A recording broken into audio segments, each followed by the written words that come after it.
Hey, this is Matt once again with your bets in the video. This is a paid request for Corey. Thank you so much for that. And for those interested in requesting type of videos, feel free to send it either directly to my PayPal or join my Patreon. Both links are down below in the info box. And it could be any type of review, topic reaction, commentary, re-review, tier list ranking, playthrough of a video game, hour-long playthrough, full playthrough, whatever the case may be. I'll get to as soon as I can. And for those who sent them, thank you. I really appreciate it. But Corey wanted... He didn't say how many, so I picked 3. My top 3 favorite Matthew Lillard film roles. Or just roles in general. That's not Stu from Scream. And not Shaggy from Scooby-Doo. Guess he knew me well because I would have put those 2 in the top 3. And I had to think about it for a bit. Because Matthew Lillard I do like. He hasn't had the best track record. I mean, either he hasn't really been put into major roles. If he does, it's a film like Wing Commander. Even lately, like you look at his filmography, like the past 10 years has mostly been the voice of Shaggy, and once in a blue moon he's in the film like Five Nights at Freddy's, which I wasn't a fan of, or something I haven't seen. I forget what the movies were called. But I did pick 3 of them. Number 3, I picked Jerry from Without a Paddle.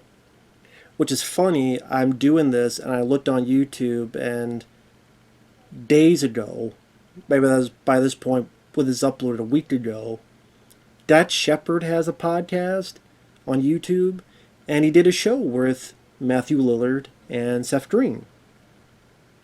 Where they get together and the 3 of them are talking. And Without a Paddle was one of those films I didn't mind. Now, it is a flawed film. It's not a classic. I don't love the movie. But I liked it because I liked the 3 guys. Especially Matthew Lillard and Seth Green. But I liked all 3. I liked their camaraderie with each other. And I guess you would say Matthew Lillard was kind of the lead of the 3. And his chemistry with the other 2 guys, I think, worked well. And it's a very silly, goofy adventure where a friend of theirs died and they decide to do something in honor of their friend. They take this trip and go through these wacky misadventures where there's like these wild women in the woods and Burt Reynolds is in the movie as this ragged mountain man. And there's this duffel bag of cash and there's people... They come across like a pot farm and they get chased by these guys. And again, it's very goofy comedy, a lot of over-the-top stuff. Sometimes a bit too much, but like I said, depends how you like the actors. I like the actors quite a bit, so I was able to enjoy it as a time waster. And that includes Matthew Lillard's character.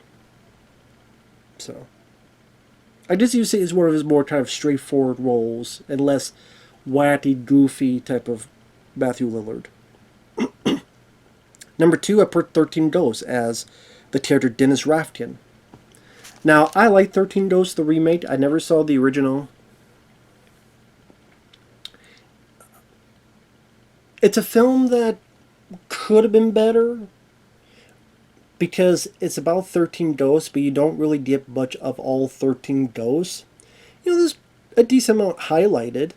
But some are either barely mentioned, barely referenced, barely seen.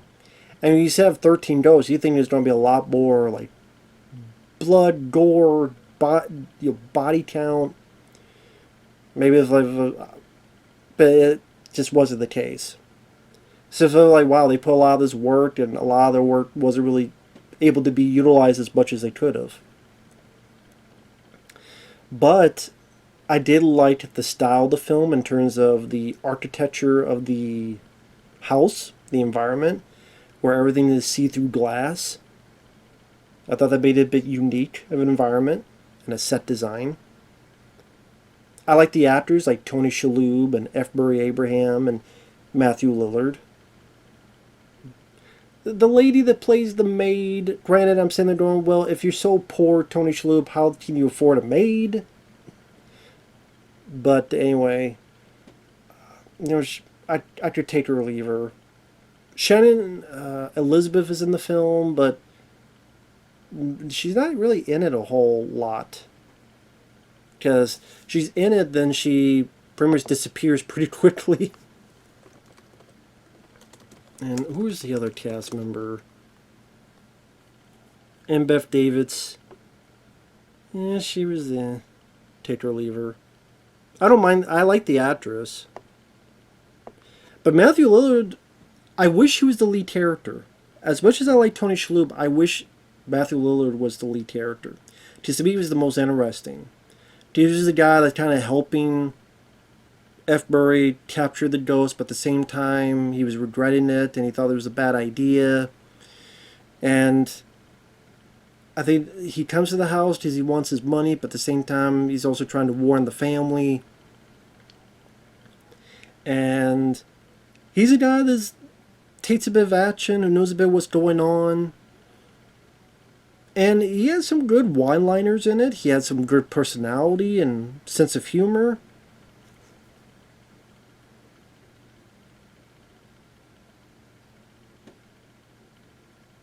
I try to remember the line of dialogue. It's like something nothing. I wish I could remember the. I'm so bad remembering dialogue, folks. I apologize.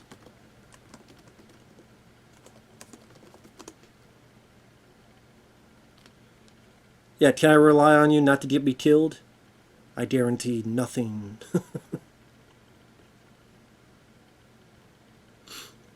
And he just like the character I could relate to in a way.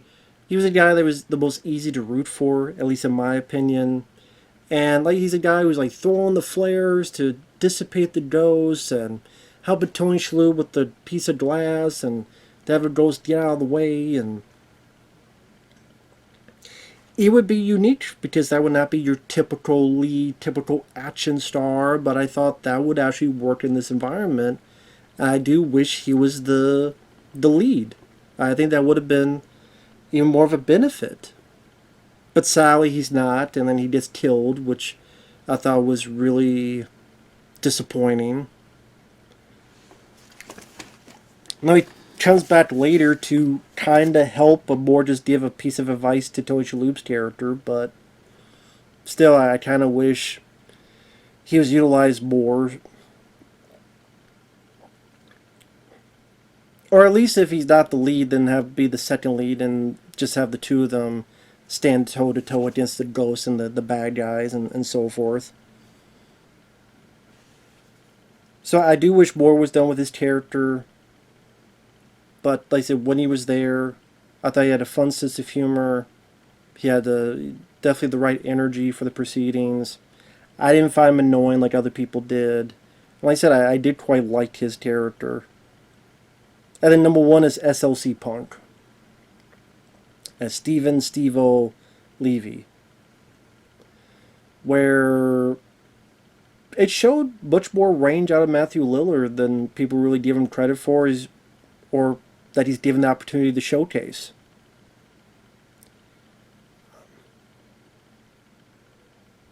Just him.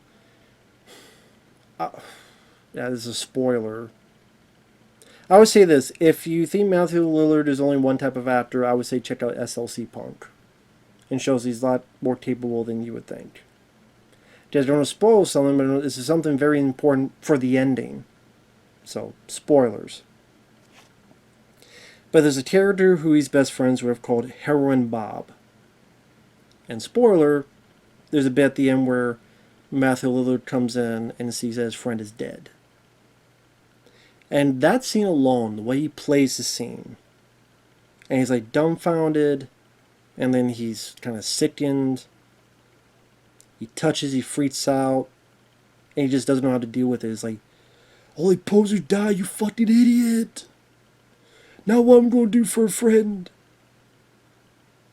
So you have that kind of part of you that's like selfish, but then he's like, your heart breaks for the guy. And he's like, please wake up now. Please. I'm sorry. like pleading and begging and showing just how much this guy was a friend of his. And then the last line that's the most heartbreaking, is to me is the most real line. I wasn't ready for this. Which is true, because who is ready for it? Who is ready for it? And just that scene alone, which is how heartbreaking the performances. It's the event that makes him get on the straight and narrow path. Because I was a fucking poser all along.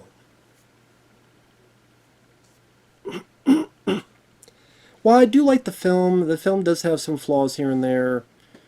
Matthew Lillard is definitely the MVP of the movie, and like I said, being a fan of the guy, just to see what he was capable of, what he was able to showcase in that scene alone. It's a shame that people haven't really given him the opportunity to do more of that type of stuff. But again, they look at him as Shaggy, they look at him as the goofy guy, even Stu.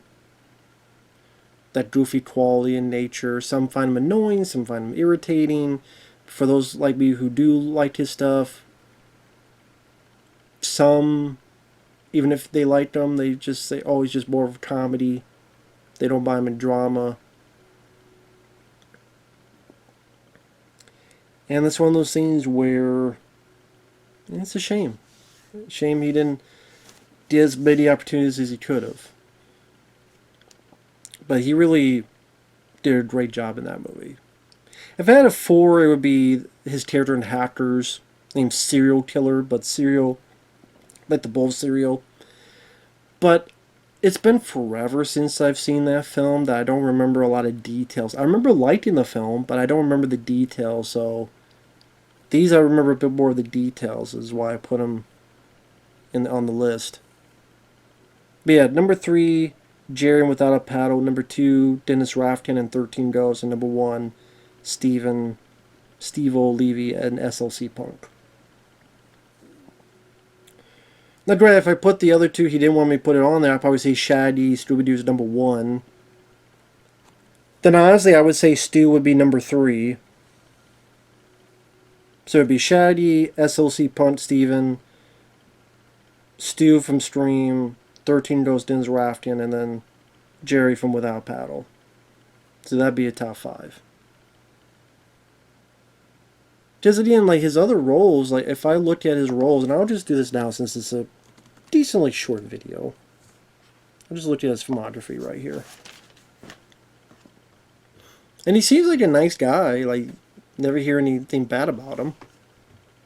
I know Freddie Prinze Jr. pretty much pushed him aside, which Freddie Prinze Jr. is a dick anyway, so that's probably better. Ghoulies 3, yes, he was in that as one of the group in college. He didn't really have a whole lot to do in it, but you just see him in the background. Serial Mom, been a while since I've seen that movie. Remember not hating it. Animal Room he did with Neil Patrick Harris, I didn't see that. Stream. Yeah, The Curve. Wasn't really a big fan of that movie. Senseless. Yeah, he played Marlon Wayne's buddy. I remember more of just all the crazy haircuts he had in that film and piercings. I remember that more than his performance. Films like Telling You, Without Limits. She's All That, I remember not minding, but I don't remember. I mean, Matthew Lillard, I don't know if Matthew really had a big part of the film. Wind Commander, not that good of a movie. Yeah, films like Finder's Fee and Summer Catch I didn't see. Didn't see Wicker Park. You know, The Perfect Store, which I don't even know if he's in that film much.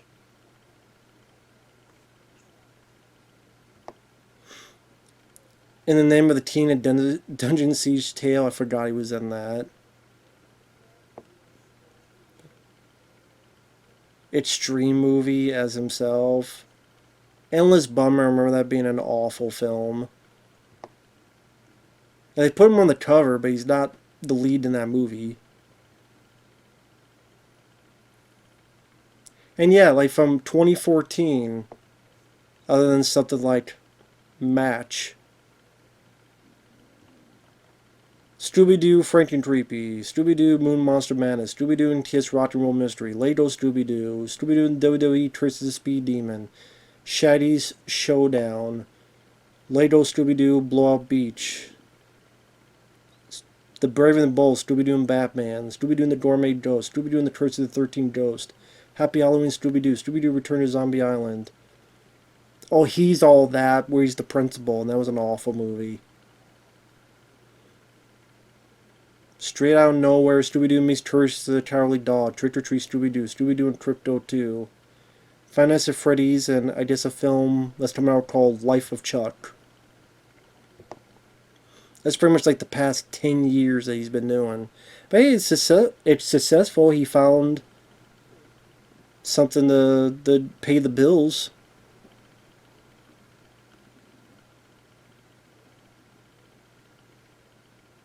It's just, again, it's not a whole lot that I saw of that stuff.